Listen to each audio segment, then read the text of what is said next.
So it's Moko. I'm back with another review for you, and this time it is on something that like just dropped in the beauty world, and it's Rihanna Fenty Beauty.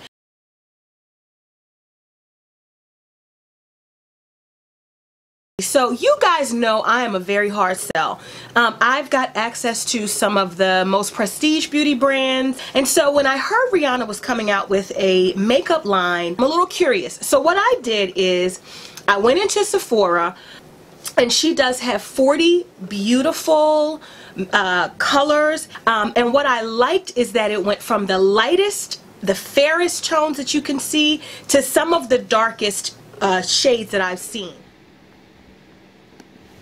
So what I did is when I went into the Sephora, I just grabbed my phone and started taking pictures and videos, and you see some of the lighter shade of the foundations and the deeper ones. Here we have the blushes, and then this video here, it's just a sort of slow glide over the foundation shades. At this point, her line is very foundation friendly. On the top of the video are the colors themselves, and then on the bottom you see the sticks. The sticks can be used as highlighters or as concealers. Now I'm gazing over the blushes again and some more highlighters. That one is Trophy Wife, and I forget the name of the other one, the whiter one. These are all blushes as well. They can be used as blushes or highlighters. Then you have these sticks here. What's cool about the packaging is that it's all magnetized, so they all stick together. And then the rest of the display shows the actual kilowatt highlighter again, and some more highlighting sticks, and then some more foundations. And the bottom shelf, which you guys are seeing now, is the actual cream sticks. They are her concealer sticks. They can be used as contours. They can also be used as blush or highlighter. Specifically these colors towards the end, the oranges and the purples and the plums, those can really be used for lip liner or lipstick or highlighter, eyeshadow, things like that. Next, these were some of the highlighting shades that I liked, the copper and the gold and the sort of icy purple. And then here's another look at the blushes themselves. And then this is what the blushes looked like on my hand. You know, the store's lighting is not that great, but you can certainly see that that yellow gold, the 24 karat one, is the one that stands out. All of the other ones were really pretty. But they were repeats of things that I've seen in other brands. I did like the consistency of the concealer sticks here, because they went on really creamy. They didn't necessarily dry to an extreme mattified finish. They do dry down. They don't leave like a shine, but they went on very velvety smooth. And this was actually the coverage on the back of my hand of those 5 sticks that you guys just saw. It is full on coverage. She definitely didn't spare expenses with that. Now this is the Fenty Beauty lip gloss, and it was very pretty. You'll see in a moment. But it was sort of I guess a universal nude pink tone. It had a little coral in it, a little pink in it, and a little gold in it. So it's definitely something that everybody can wear. And so this is what it looked like when it was more spread out. I hope you guys enjoy the quick glance over, and back to the tutorial I go. I got shades 340, 350, 360, and 370. So I'm going to start with 340. So 340 is considered cool. And I'm just going to take my MAC 190 foundation brush, and I'm going to add it here. And again, I just picked the colors based on what it looked like in the container. That is 340. Now on me, 340, if you can you see it? 340 is a little on the orangey side. So let me try 350, which is neutral. I'm looking down because I'm just getting some of the product. I feel like 350 is probably going to be a better match. Well, I don't know. This is 350. That's 350, which is a little bit more, it's a little bit more on the yellow end. This cool one, as it's drying down, is actually drying down very peach.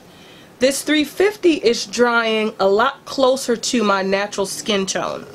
Then we have 360, which is neutral olive. That one's going to have a little bit more of a green, sort of Mediterranean undertone. Let me try that one. And that one I'm going to stick on my forehead.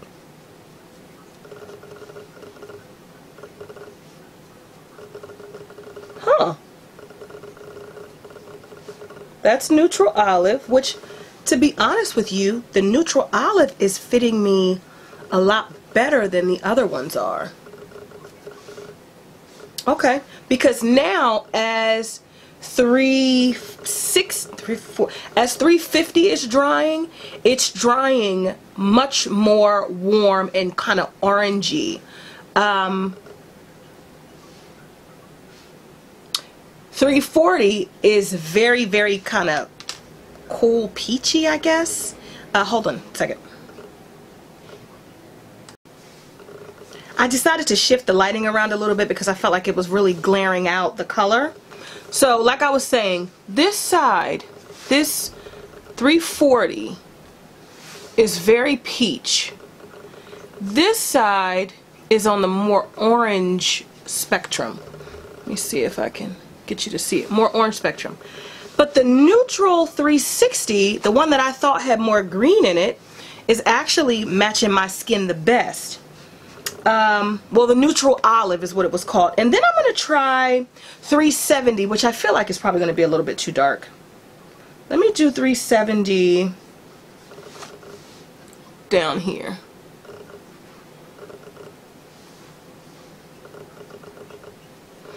.370 is another cool, and it's got more yellow in it. You see how it's kind of turning green on me?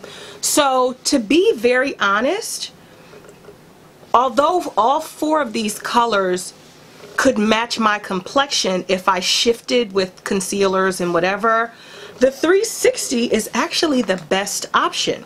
That's kind of why you have to try all of them on, because they really do have different undertones, and it seems like the base color's the same. One's got more peach, one's got more orange, one's got more yellow, one's got more green. So depending on your undertone will depend on how it works.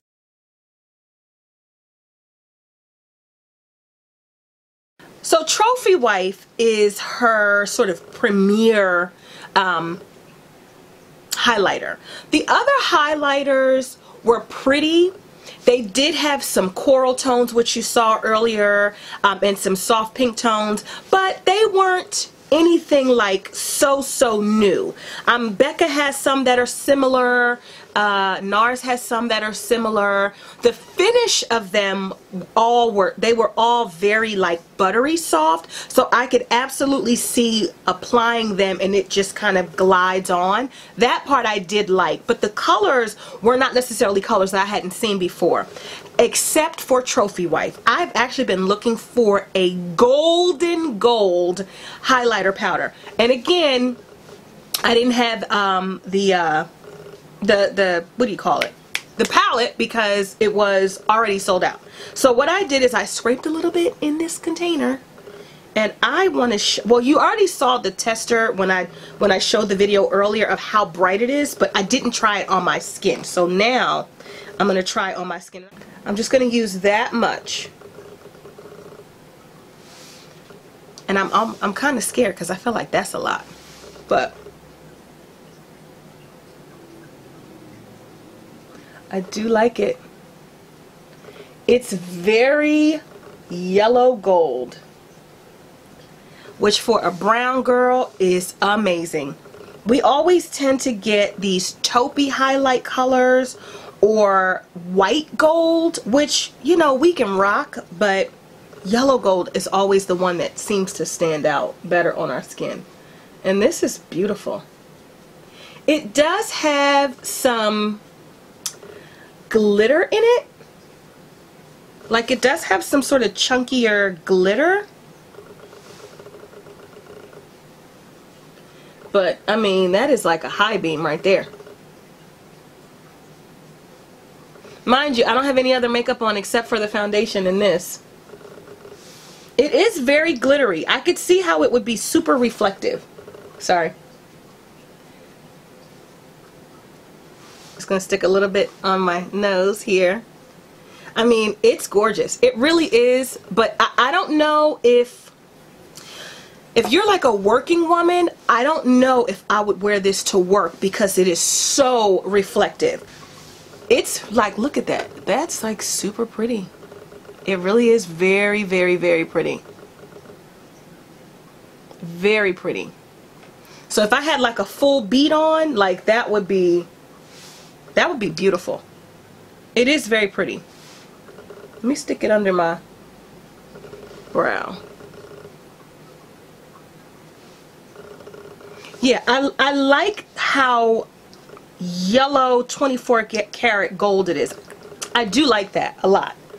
I don't think I would venture out and wear this to the office, to be honest with you. And maybe this is just my opinion, but it's not because of the color, it's because of it's kind of got a little chunkier glitter to it. It's just a little bit. It's not like unbearable glittery, but it's definitely some glitter there. So, I mean, this to me is much more for like a party. She did have the other ones that all had like more workwear and more sort of everyday wear, but this one would be like what I would pop on top. It is gorgeous though. It's beautiful.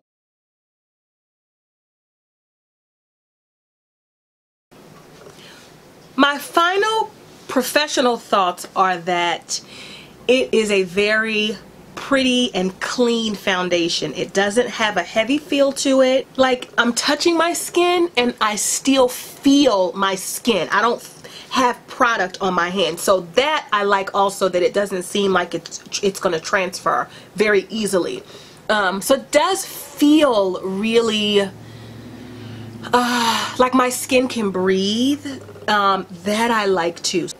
It doesn't leave your skin so terribly matte or so terribly covered that you look like you're wearing a mask. It does give you medium to full coverage is what I think it does. I don't think it's a light coverage at all. So if you're a sort of BB cream girl, or if you're a tinted moisturizer girl, this would probably be your heavier foundation. It does dry down fairly quickly, so my suggestion would be to try the color on and wait a minute or two and see how it settles into the skin. It does have a really beautiful color range to it, you know, from the very, very fair, light and olive undertones all the way down to some of the darkest undertones with both, you know, plum under it or green under it. Like, she really was able to capture some of those. Do I think it is the best foundation I've ever used? No. I think it would be comparable to, like I said, a stick foundation, maybe a MAC stick or a Bobbi Brown stick, an Iman stick. Sticks tend to have that softened matte finish. So if you are a girl that likes a stick foundation, this will be right up your alley. The finish is the same. I do like that she's got the color range for various skin tones. However, so does Makeup Forever. So does MAC, so does Lancome, so does Clinique. What other ones? Those are the four that come to mind, like right off the bat. And now Fenty. So she's one of the 5 that has that really large color range. And actually Estee Lauder has certainly expanded their color range as well. So she's in that sort of new, you know, era of inclusion for makeup, because for so long it was just fair and that was it. Fair to maybe my skin tone, and I was like the deep tone. So anybody after me was kind of stuck doing whatever you're going to do. So in that regard, I think she's brilliant in the sense that she's trying to include everybody. I think she did a great job. I really, really do. I really do. I just want to see where it goes, you know, before I'm like, oh my god, this is amazing. I just want to see where it goes. So Good job, Rihanna. Very, very proud of you. And, you know, guys, like, subscribe, comment. If you hate it, if you think I'm biased or whatever, just, I don't care what. Just, you know, make comments and tell me what you think. Tell me what you'd like to review or like for me to review. And, you know, we'll just go from there. But I think it's good. I think it's a good line. You know, I think it's good. I'm not like, oh my God, it's the most amazing thing I've ever seen on the earth. I've seen a lot, so you know, I'm all like, whatever. Yeah, so my thumbs up for sure would be the color range, for sure. Y'all just gotta go see what y'all think. See what you think, you know. All right, guys and ladies, I'm out. See you next time. Thank you for shopping. Thank you for watching, and I'll see y'all soon. Feel free to subscribe to Moco Makeup on YouTube, Instagram, Twitter, and Facebook. I'll keep the videos coming, guys. See you soon.